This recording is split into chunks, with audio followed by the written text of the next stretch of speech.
네, 오늘 말씀 우리 함께 봉독하도록 하겠습니다. 오늘 말씀 누가복음 20장 45절에서 47절 말씀까지 제가 말씀을 봉독하도록 하겠습니다. 모든 백성이 들을 때에 예수께서 그 제자들에게 이르시되 긴 옷을 입고 다니는 것을 원하며 시장에서 문안받는 것과 회당의 높은 자리와 잔치의 윗자리를 좋아하는 서기관들을 삼가라.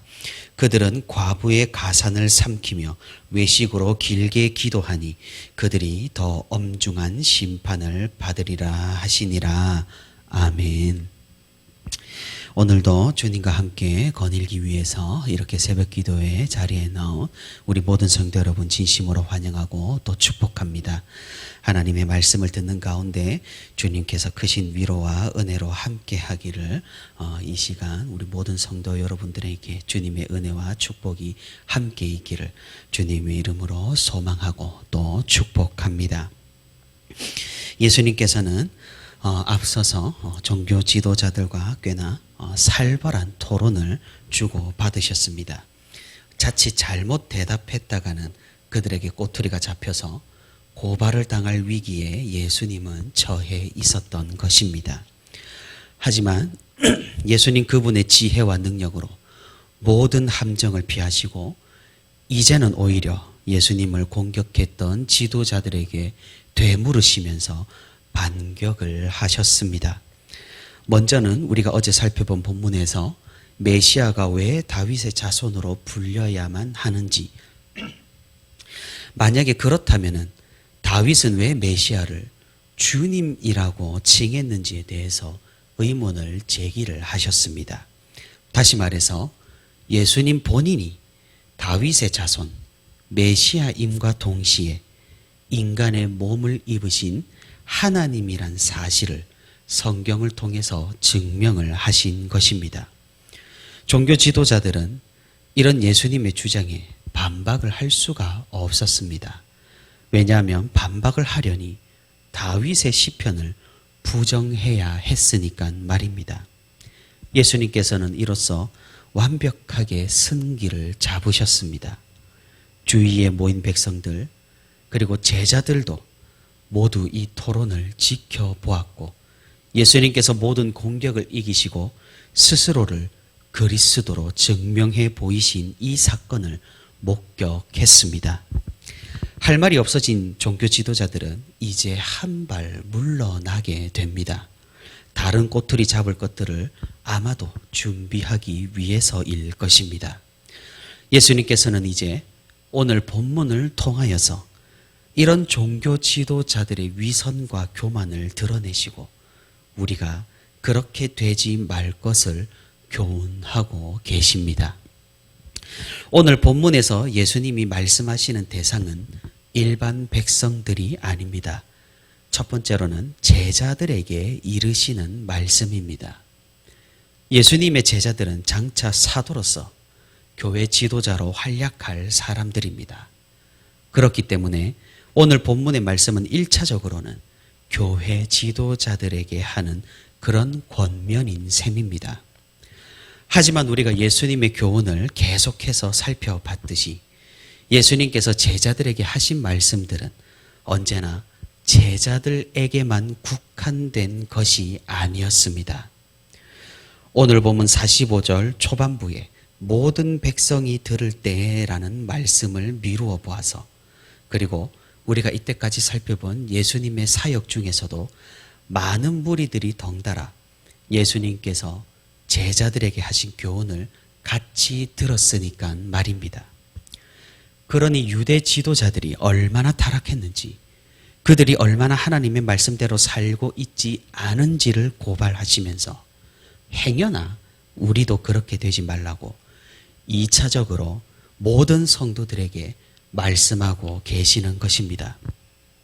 우리가 이런 그 화자에 대해서 사도 바울이 쓴 목회 서신도 우리가 마찬가지로 생각을 해볼 수가 있겠습니다. 목회 서신 하면 1차적으로는 에베소와 그레데 섬에서 교회 감독으로 사역하는 디모데와 디도에게 쓴 그런 서신입니다. 하지만 그렇다고 바울은 목회자에 대한 목회자에 대한 그런 교훈만을 전하지는 않습니다. 이단의 침투에 대한 교회의 반응, 그리고 장로의 자격, 집사의 자격, 나이 많은 여성도를 어떻게 대하고 교회 안에서 성도들이 어떻게 서로 생활해야 하는지, 참으로 교회 공동체에 대해서 다양한 권면을 지도자를 통해서 하고 있는 것입니다. 그러니 목회 서신을 목회자만을 위한 말씀으로만 생각하는 것은 사실은 좁은 시각인 것이죠. 이를 통해 우리는 교회의 다양한 관계와 활동, 신앙생활에 대한 그런 교훈을 충분히 얻을 수가 있으니까 말입니다. 그래서 오늘 본문도 우리가 교회 지도자들에게 국한되기보다 이 말씀들을 우리 자신에게 적용해 보는 것이 중요한 교훈이라고 생각을 합니다. 오늘 예수님의 말씀은 사실 꽤나 충격적인 내용을 담고 있습니다. 서기관들, 유대 종교 지도자들의 위선을 고발하고 있기 때문입니다. 오늘 보면 46절에 긴 옷을 입고 다니는 것을 원하며 시장에서 문안받는 것과 회당의 높은 자리와 잔치의 윗자리를 좋아하는 서기관들을 삼가라라고 말씀합니다. 이때 긴 옷이라고 함은 성전 지도자들이 종교적인 직무를 행할 때 입는 큼지막한 흰옷 같은 것을 이야기합니다. 지금 시대로 따져본다면 부활절 같은 행사 때, 그런 절기 때 목회자가 입는 그런 흰 가운이라고 생각하시면 쉽게 상상이 되실 것입니다. 유대 종교 지도자들은 종교 행사 때나 입는 이 옷을 평일에도 즐겨 입었고 괜히 시장에 나가 거리에 나가서 자신의 위치와 지위를 드러냈던 것입니다. 당연히 그렇게 하얗고 큼지막한 옷은 사람들의 이목을 충분히 끌었을 것이고 사람들의 눈에 쉽게 띄었을 것입니다. 사람들은 그런 옷을 입은 사람들을 권위 있는 인물로 인식을 하고 다가가서 공손하게 문안 인사를 한 것입니다. 참으로 좀 우습지 않습니까? 이런 행동들은 허영과 교만이 기저에 깔려 있는 것입니다. 또한 이런 종교 지도자들은, 이런 사람들은 당연하게도 높은 자리를 좋아했습니다. 공식적인 모임이 있을 때 일반 군중과 함께 군중석에 앉지를 않고 앞쪽에 따로 마련된 군중을 바라보는 그런 자리에 앉는 것을 즐겨 했던 것입니다. 요즘으로 따지면은 귀빈석이라고 할 수가 있겠죠. 회당에서 뿐만 아니라 잔치 자리에서도 마찬가지였습니다.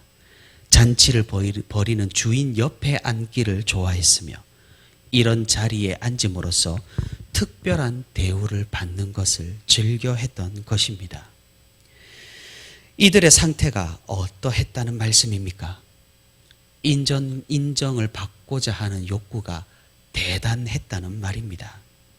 사람들에게 인정받고 나는 그들과 다른, 그들보다 위라는 생각을 가지고 있었던 것입니다.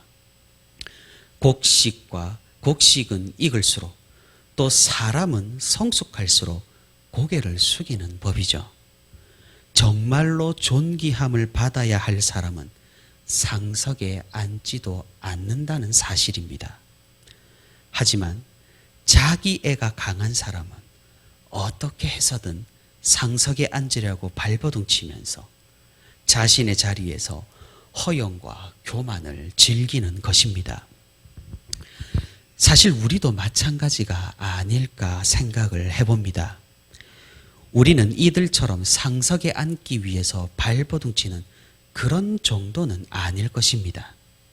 하지만 우리가 살아가면서 남들의 인정을 바라고 남들이 인정해 주지 않으면 부정적인 감정들을 가지고 사람들의 알아봐 줌을 바라고 신앙생활하는 태도가 이와 연관이 되는 것입니다. 우리 주님께서는 오른손이 하는 일을 왼손이 모르게 하라고 말씀을 하셨습니다. 하지만 이 말씀이 그렇게나 지키기 힘든 것입니다. 왜냐하면 내가 한 수고를 아무도 알아주지 않는다면 그것만큼 서운한 것이 없기 때문입니다. 교회가 운영되기 위해서는 다양한 필요들이 채워져야 합니다.